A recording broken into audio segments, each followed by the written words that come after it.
Alors, toujours par rapport à la vision, il y a beaucoup à dire en fait. Tellement de choses à dire.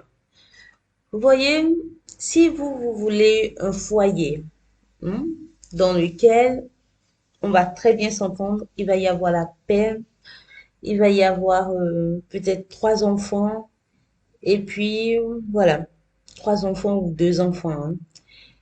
Et vous faites votre vie tranquillement, d'accord? Et vous aurez aimé, par exemple, que le week-end, vous sortez ensemble, respirez un peu. Et puis après, on va au culte, si vous avez l'habitude d'aller au culte et tout ça. Ça, c'est aussi une vision.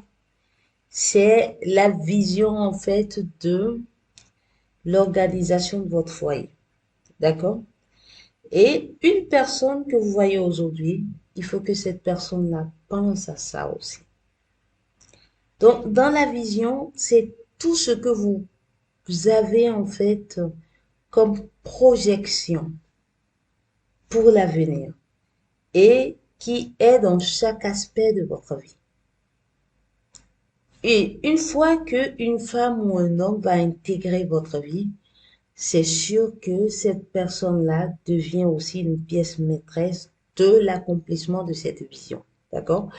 Si on prend l'exemple que je viens de donner, une femme qui est pas d'accord pour aller au restaurant, à la plage, etc. les samedis, elle préfère rester à la maison, elle va porter un peu en torse à la vision que vous avez. La vision de nous allons sortir ensemble, tous ensemble en famille et tout ça, et profiter en fait ensemble du moment présent. Elle va porter en torse à ça. Voilà. Une femme qui aurait aimé aussi, par exemple, aller saluer les parents le week-end et tout, ça, c'est sa vision. Sa vision par rapport au week-end, par rapport à comment détendre la famille, par rapport à comment décompresser un peu pour toute la famille. Donc, votre vision doit être claire, très claire, et dans chaque aspect de votre vie. Moi, je vais vous conseiller quelque chose. Achetez un cahier de 100 pages, d'accord? Et écrivez vision, vie professionnelle, vision, vie à deux, vision, vie dans le foyer, vision, enfant, vision, etc., etc. Donc, par rapport à votre vie professionnelle, comment vous voyez demain? Oui, en fonction de ça, on choisit aussi la personne avec qui on va être. Alors, je vous donne un exemple. Je connais un ami, c'est un entrepreneur, que Dieu le bénisse. Et il a choisi une épouse. Elle est salariée. D'accord? Donc, son système de pensée, c'est-à-dire ce qu'il y a dans sa tête, c'est que on doit avoir la sécurité du revenu. D'accord? Alors que nous, les entrepreneurs, je dis non parce que je fais partie des entrepreneurs aussi. Chez nous, les entrepreneurs, le revenu est tout ce qu'il y a d'instable. Et alors que dans le système de pensée des gens qui sont des employés, c'est totalement intolérable. Donc, en permanence, c'est un sujet de dispute chez eux.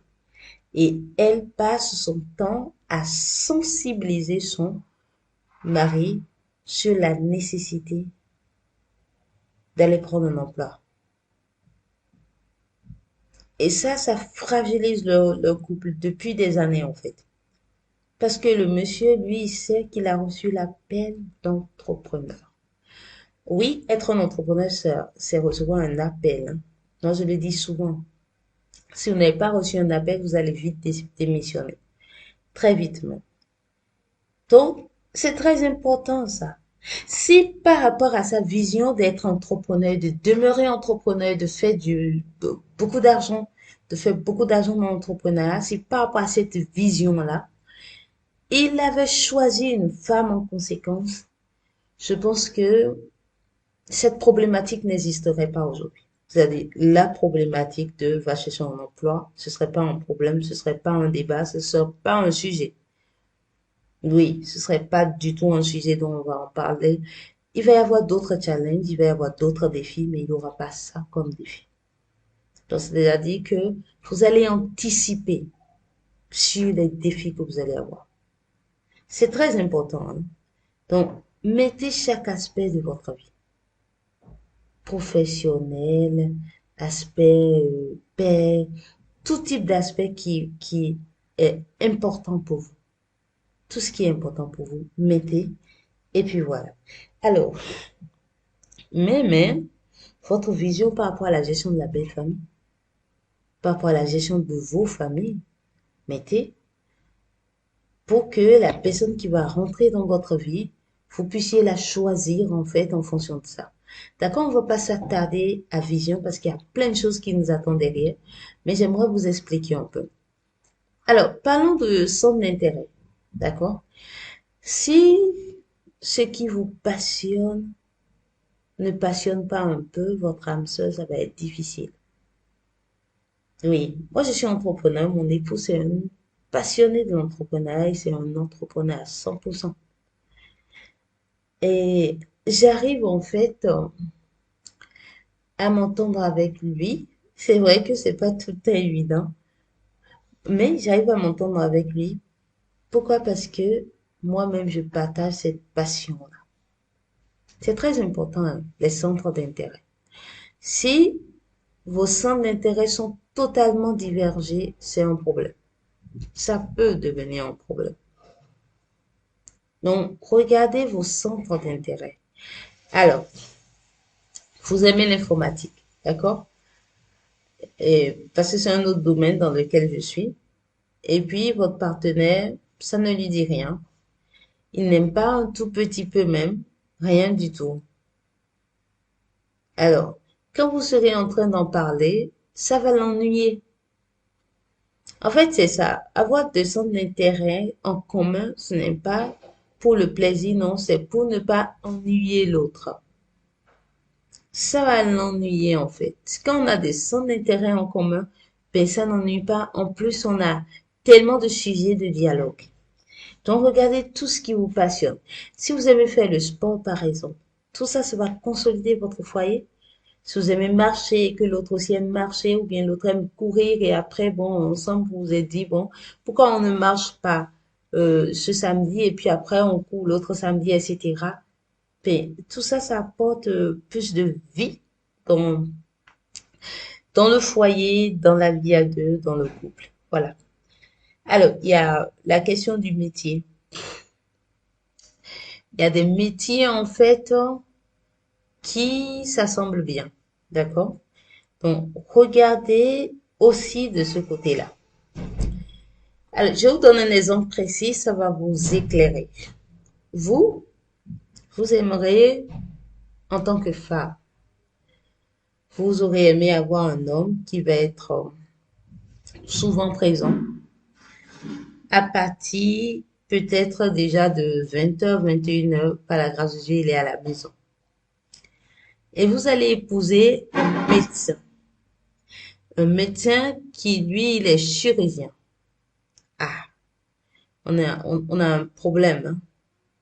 On a un problème parce que ce médecin-là, c'est sûr qu'il va faire la garde des fois et que dans son métier, on peut l'appeler à tout moment. Et comme il a prêté ses mains, il doit pouvoir répondre. C'est une obligation, en fait. Donc, vous voyez un peu les choses. Il y a des métiers où il y a des choses que vous voulez, vous pouvez pas forcément avoir. Un monsieur qui aurait aimé que sa femme, par exemple, je quitte le domaine de la dame, je prends un monsieur, que sa femme prenne le temps de coacher les enfants. C'est-à-dire, même s'il y a une aide à la maison, la femme a toujours un œil sur les enfants. S'il va épouser une femme qui travaille peut-être à la banque, alors, ici on se dit des vérités, d'accord? Parce que vous avez payé pour ça. Et moi, je vais vous donner les réponses qu'il faut, d'accord? Donc, s'il va choisir une femme qui travaille à la banque, et qui a des ambitions de gravir des échelons, ça va être difficile. Parce que peut-être qu'elle va venir à 21h, 22h et à peine elle a peut-être 1 ou 2 heures de pause dans la journée. Ça ne lui laisse pas le temps de vérifier les choses que peut-être la nounou fait avec les enfants, de voir un peu les exercices des enfants, tout ça, non? Et elle rentre très fatiguée. Ça peut devenir un sujet de conflit. Vous voyez? C'est ça en fait. Alors après le métier, on va parler du partage. Si vous aimez partager, si vous aimez partager, si vous voulez par exemple une vie où on met tout en commun, ah, c'est quelque chose où il faut penser à ça maintenant et choisir en fonction de ça. Parce qu'il y a des gens, mettre en commun, c'est pas ça du tout ce qui les fait vibrer. Ça les intéresse pas.